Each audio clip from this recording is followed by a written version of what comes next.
एक ऐसा शख्स जिसके बिना शायद हम इस दुनिया की कल्पना भी नहीं कर सकते हैं।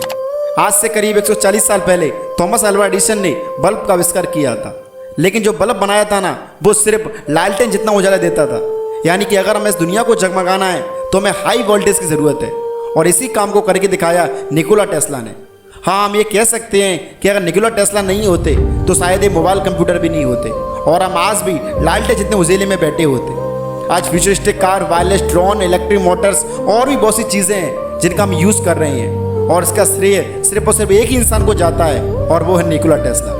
अल्बर्ट आइंस्टीन, स्टीफन हॉकिंग, जो कि सदी के सबसे बड़े वैज्ञानिक हैं, वो एक दिन में 10 से 12 घंटे काम करते थे, और वहीं पर निकोला टेस्ला एक दिन में 20 घंटे काम करते थे। शायद आप लोगों को ये सुनकर मजाक लग रहा होगा, लेकिन यही सच्चाई है। निकोला टेस्ला ने अपनी किताबों में मेंशन किया है कि मैं किसी के भी सपनों को विजुलाइज कर सकता हूँ। मैं एक ऐसी मशीन बना सकता हूँ जिससे समुद्र में 20 मीटर ऊंची लहर उठाई जा सकती है।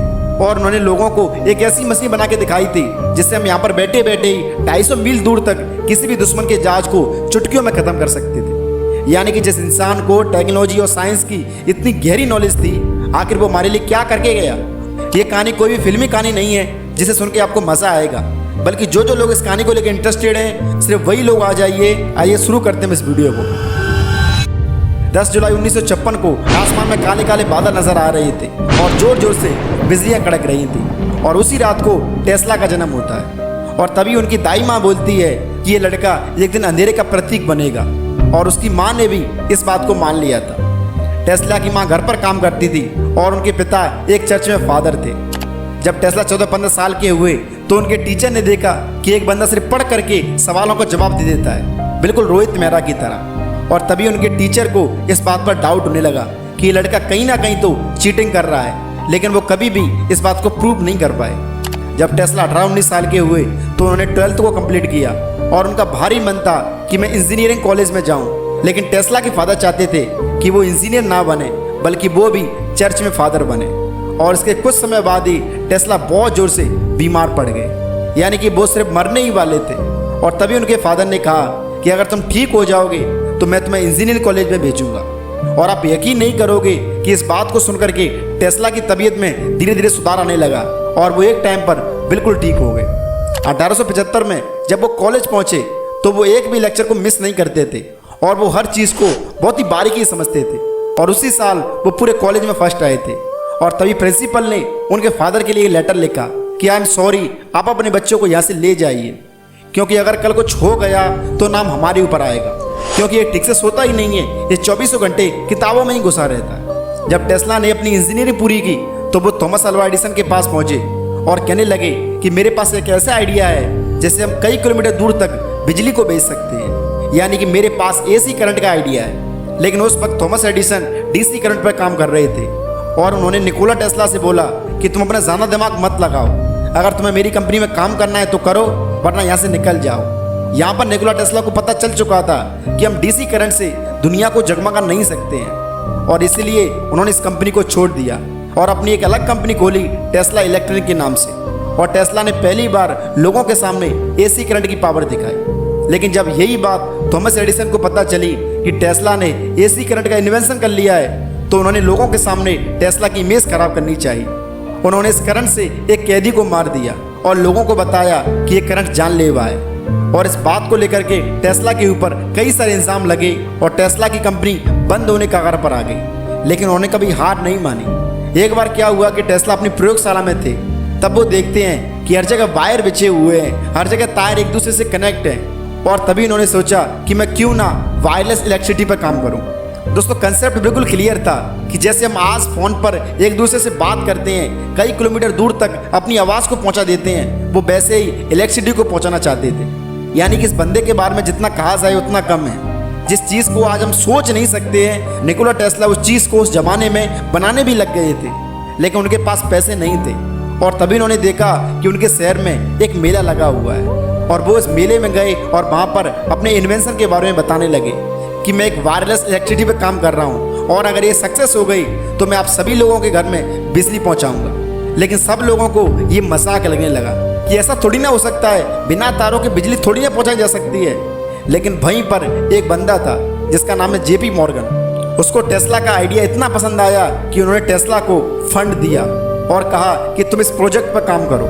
जेपी मॉर्गन एक बिजनेसमैन थे और उनका पर्पस था सिर्फ पैसा कमाना, कि अगर ऐसी चीज़ बन जाए तो हम खूब सारे पैसे कमाएंगे।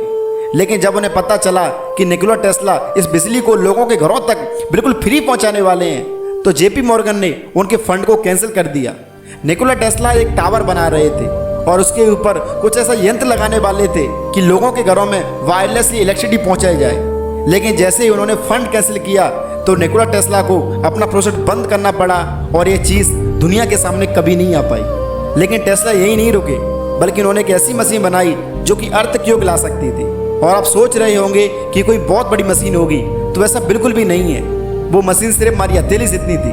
निकोला टेस्ला ने बताया था कि जब मैं इस मशीन का टेस्ट कर रहा था तो मेरे आसपास की सभी चीज़ें हिलने लगी थी, और जैसे ही मैंने इसकी थोड़ी सी पावर बढ़ाई तो आसपास की बिल्डिंग भी हिलने लगी थी और सब लोग अपने अपने घरों से बाहर निकलने लगे और थोड़ी देर बाद वहाँ पर पुलिस भी आ गई। तो निकोला टेस्ला ने अपने असिस्टेंट को मुंह बंद करने के लिए कहा और उस मशीन को जेब में डालकर वो वहाँ से निकल गए।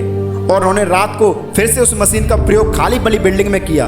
उन्होंने खंबे से उस प्रोजेक्ट को बांधा और पावर को ऑन कर दिया, और देखते ही देखते 1 सेकंड में बिल्डिंग पूरी तरह से गिर गई। यानी कि इस बात का अंदाजा आप इस बात से ही लगा सकते हो कि उनको टेक्नोलॉजी और साइंस की कितनी गहरी नॉलेज थी। और उन्होंने अपनी किताब में भी ये कहा है कि अगर मैं इस गैजेट की पावर को पूरा फुल कर देता हूँ तो ये पूरे के पूरे शहर को ख़त्म कर सकती है। लेकिन टेस्ला के इस इन्वेंशन का क्या हुआ ये शायद आज तक कोई नहीं जानता है, क्योंकि सब लोग कहते हैं कि टेस्ला ने इस मशीन को तोड़ दिया था, क्योंकि अगर ये किसी गलत हाथों में पड़ गई तो ये मानव जाति तक को ख़त्म कर सकती थी। और इसलिए टेस्ला ने इस मशीन को यहीं पर तोड़ दिया था। और इसके बाद ये बिल्कुल शांत हो गए, क्योंकि इन्हें अपने छोटे भाई की बहुत ज़्यादा याद आ रही थी। इनके भाई की बचपन में ही हॉर्स राइडिंग में जान चली गई थी, और तभी इन्होंने सोचा कि क्यों ना मैं एक ऐसी मशीन बनाऊं कि जो भी हम सोचते हैं वो किसी मॉनिटर पे दिखाया जाए। और इनके इस आइडियाज़ में सब लोगों ने साथ दिया, क्योंकि अगर ऐसी चीज़ बन जाए तो फिर इंसानों का दिमाग खुली किताब की तरह हो जाएगा। दोस्तों, आप जरा इस बात से अंदाज़ा लगा सकते हो कि आज के ज़माने में हमारे पास सब चीज़ है, AI तक है, लेकिन फिर भी हम जिस इमेज को चाहते हैं वो हमें नहीं मिल पाती है।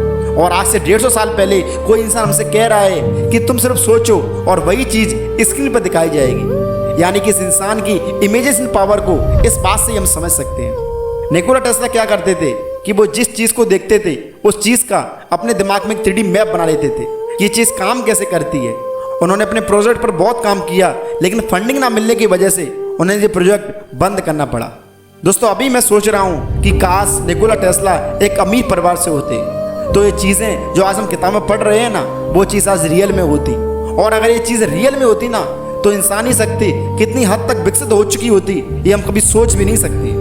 आज हम बिजली को पहुंचाने के लिए हज़ारों किलोमीटर दूर तक वायर बिछा रहे हैं, वो नहीं बिछाने पड़ते, और हम जो कुछ भी सोचते हैं उसे हम तुरंत ही स्क्रीन पर देख लेते। यानी कि अगर ये चीज़ बन जाती तो मानव जाति आज से 100 साल आगे होती। एक बार क्या हुआ कि 1907 में कई सारे सैनिक निकोला टेस्ला के पास पहुंचे और कहने लगे कि हम लोग समुद्र में दुश्मनों से हार जाते हैं। तो निकोला टेस्ला ने एक स्क्वायर टाइप की एक ऐसी मशीन बनाई जिसमें सिर्फ रिमोट बटन दबाओ और एक पूरे के पूरे जहाज को समुद्र में डुबा दो। और इस प्रकार के इन्वेंशन टेस्ला के पास 308 थे।